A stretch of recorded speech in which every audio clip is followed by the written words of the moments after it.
એક ટોપિક ઉપર આપણે હૃદય રોગના એક ટોપિક ઉપર વાત કરીએ કે 70ના દાયકામાં કોઈ જ રિવાસ્ક્યુલરાઇઝેશન એટલે લોહીનો પ્રવાહ વધારનારી પદ્ધતિ નથી, ત્યારે વર્લ્ડમાં બાયપાસ સર્જરીનો ઉપયોગ થતો હતો.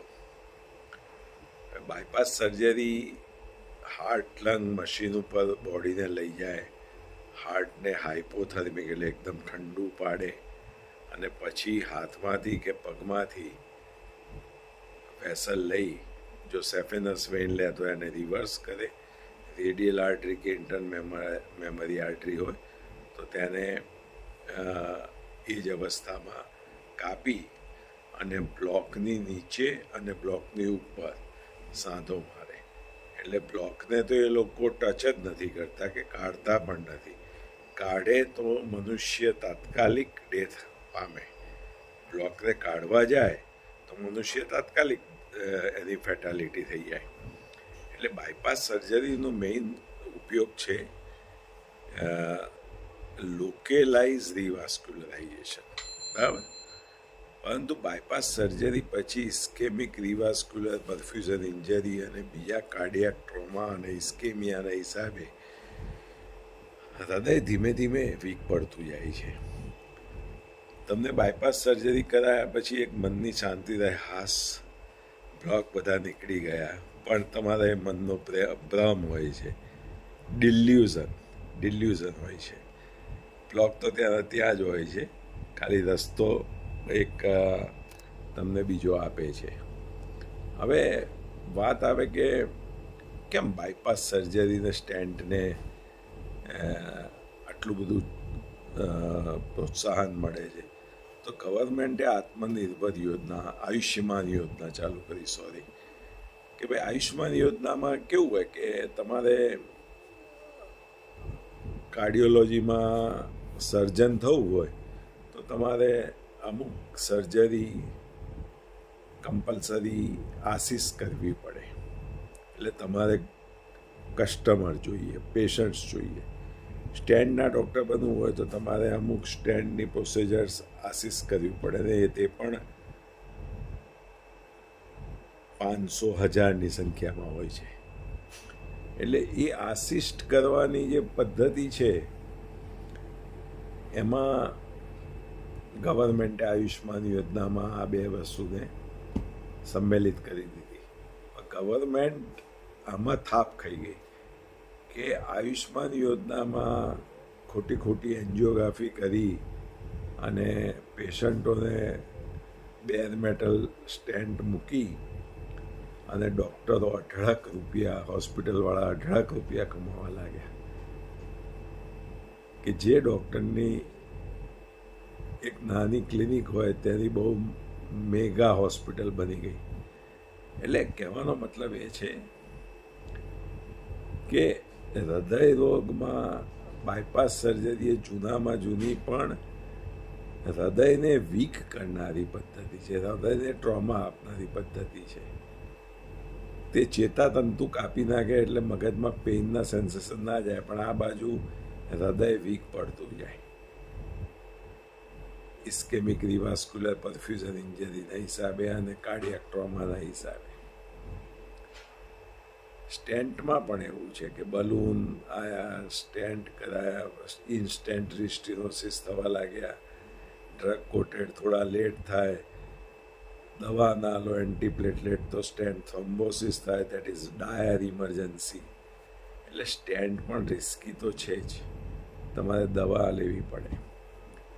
હવે 95માં અને 2002માં બે બહુ મોટા ટ્રાયલ્સ થયા અને FDA એને એપ્રૂવ કર્યું એનહેન્સ એક્સટર્નલ કાર્ડિયક કાઉન્ટર પલ્સેશનને. અને એ કાર્ડિયક કાઉન્ટર પલ્સેશન ટ્રીટમેન્ટ કેવી છે કે તમે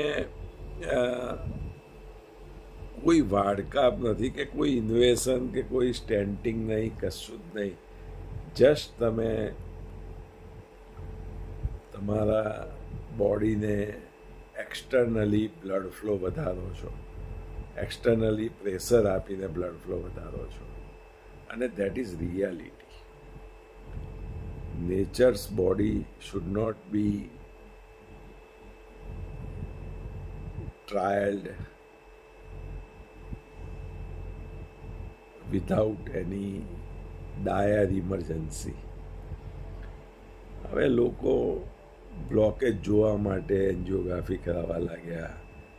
બીપી હોય તો ડૉક્ટર કહે કે યાર એન્જિયોગ્રાફી કરાવી લે ને, બ્લોકેજ જોઈ લઈએ. થોડું કોલેસ્ટ્રોલ વધારે બેડ આવતું હોય એલડીએલ તો ચાલે યાર જોઈ લઈએ તારે બ્લોકેજ છે કે નહીં. અને કેસ ડૉક્ટરના હાથમાં જવા માંડ્યો. પછી ડૉક્ટર તમને કહે કે યાર બ્લોકેજ તો છે 90%, 80%, 75%, 99%. હવે તો તારે કંઈક કરાવવું જ પડશે, સ્ટેન્ડ કે બાયપાસ. એટલે કોઈક લોંગ સેગમેન્ટ લીઝન હોય તો બાયપાસ કે અથવા શોર્ટ સેગમેન્ટમાં સ્ટેન્ડ નાખી દે. આ બધી જ ગેમ છે હોસ્પિટલોને સર્વાઈવ થવા બ્રેડ બટર માટેની. સ્ટેબલ કન્ડિશનમાં થતી કન્ડિશનની વાત કરું છું. પ્લસ એન્જિયોગ્રાફીની ડાયથી કિડની ડેમેજ થાય છે, ડાયાબિટીસથી કિડની ડેમેજ થાય છે, હાઈ બીપીથી કિડની ડેમેજ થાય છે. તેની પડી નથી કે ભાઈ તેને પહેલાં કંટ્રોલ કરીએ. આપણે તો સીધા એન્જિયોગ્રાફી એટલે પહેલું જ એન્ડોથેલિયમ ડેમેજ થાય આર્ટિરિયલ સિસ્ટમનું. એટલે ત્યાંથી જ તમારા હૃદયરોગની શરૂઆત એન્જિયોગ્રાફીથી જ થાય. પહેલાં નહોતો, હવે શરૂઆત થઈ. પહેલાં તો ખાલી કોલેસ્ટ્રોલ જ જમા હતું, એ તો દવાથી રિવર્સ થાય. પણ તમે એન્જિયોગ્રાફી કરી એટલે હૃદયરોગની શરૂઆત થઈ ગઈ. અમારી પાસે મલ્ટિપલ બ્લોકેજ, 10 બ્લોકેજ, 16 બ્લોકેજ લઈને પેશન્ટ આવે. સાહેબ શું કરવું, આટલા બધા બ્લોકેજ છે. અમે અમને intensive medical treatment clinical trial પ્રમાણે એડવાઇસ કરીએ, ડાયટ એડવાઇસ કરીએ, અને એનહેન્સ એક્સટર્નલ કાર્ડિયક કાઉન્ટર પલ્સેશનમાં અમે સર્ટિફાઈડ ક્લિનિકલ સ્પેશિયાલિસ્ટ છીએ. એટલે અમે એને ટ્રીટમેન્ટ આપીને એને હરતો ફરતો કરી દઈએ. અને બ્લોકેજમાં મૂળ ઇન્ફ્લેમેશન હોય છે, એટલે ઇન્ફ્લેમેટરી ટેસ્ટ અને કિડનીના ટેસ્ટ, ડાયાબિટીસના ટેસ્ટ દર બાય વીકલી કરાવતા રહીએ જ્યાં ટ્રીટમેન્ટ ચાલતી હોય. એટલે કહેવાનો મતલબ શું છે કે તમને કેમ ડૉક્ટર ના પાડી દે છે કે ભાઈ 25% પમ્પિંગ છે તો ના, હું નહીં ટચ કરું. 20%, 15% પમ્પિંગ છે, I will not touch the patient. સ્ટેન્ટવાળો કહે કે હું I will not touch the patient. દવા પર રહો और खुशी खुशी जियो. That people come to us. Heart transplant people come to us. 15% pumping, 20% pumping, 30-35% pumping come to us. Take treatment and rejuvenate their myocardium, and ECP modality with certified trained doctors protocol, it improve angiogenesis, arteriogenesis, and reduce afterload, improve heart pumping, and patient rejuvenate. But what patient need? Patient need instant relief. So they go surgery and cut chetatantu, sympathetic system. So pain will not be experienced by brain. Oh, अच्छा हो गया, बहुत अच्छा हो गया. While in the ECP, there is a methodical treatment running with cardiac cycle. When heart is in relaxing, pressure from leg to aortic, central aortic system goes to coronary arteries. When heart is relaxing, and when heart is contracting, belts, pneumatic cups automatically relax, aortic pressure down and afterload down. This is the mechanism of developing new growth vessels, angiogenesis, arteriogenesis, developing progenital stem cell, and opening of the culprit block vessels.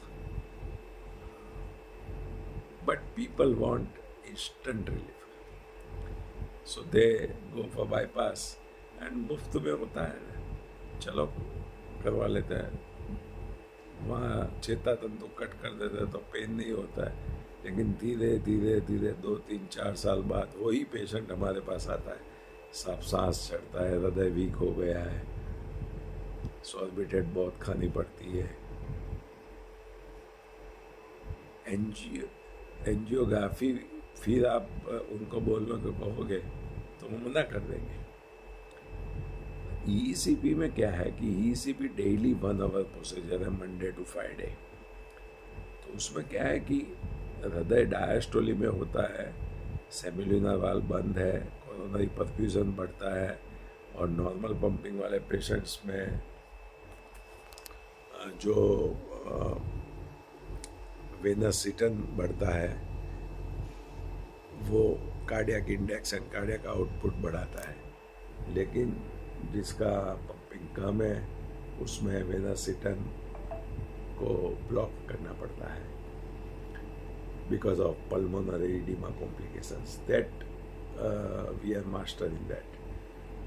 So very weak heart pumping patients recovered, rejuvenated after the ECP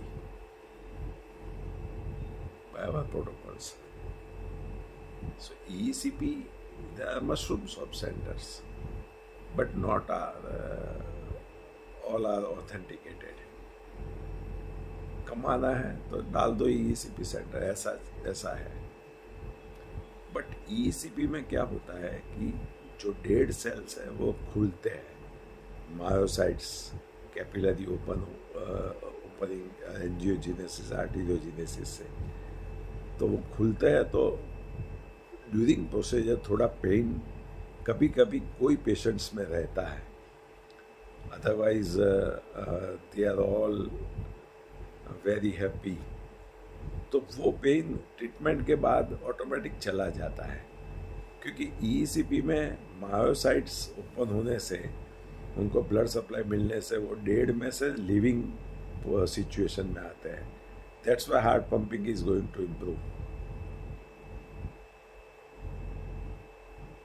तो ECP में instant pain relief नहीं मिलता है, but therapeutic pain relief मिलता है कि जो life long रहता है और लाइफ लॉन्ग हार्ट को मजबूत बनाता है. That is the beauty of ECP by trained certified doctor. साथ में प्राणायाम करना चाहिए, मेडिटेशन करना चाहिए, वॉकिंग करना चाहिए अपनी एक्सरसाइज टॉलरेंस के अनुसार. डायबिटिक पेशेंट्स को खाने के बाद वॉक करना चाहिए 10 मिनट. देन स्लीप अच्छी लेनी चाहिए, व्यसन से मुक्ति लेनी चाहिए, काउच पोटैटो जीवन से मुक्ति लेनी चाहिए. ये सब तो अपनी जीवनचर्या को चेंज करने की बात है. लेकिन जो मेन फंडा है कि भाई पेशेंट हार्ट फेलियर में है तो उसका डाइट अलग होता है, पेशेंट किडनी फेलियर में है तो उसका डाइट अलग होता है. उसको पोटेशियम फॉस्फोरस रिस्ट्रिक्टेड करना पड़ता है, सोडियम रिस्ट्रिक्टेड करना पड़ता है. हार्ट फेलियर में है तो उसको सोडियम रिस्ट्रिक्टेड करना पड़ता है. So every patient has own treatment as per his complaint and symptoms. This is a general talk with people that in this life we are in a stressful condition, so stress should be managed very well, either by meditation, pranayam or medicines. Stress is very dangerous for heart arrhythmia and cardiac arrest. And screen time, रात को at least 10 सोने से पहले 10 minute पहले mobile बंद कर दीजिए. Black atmosphere में रहिए एंड देन सोने जाइए. सो स्क्रीन टाइम घटाइए. That is very much important. Thank you.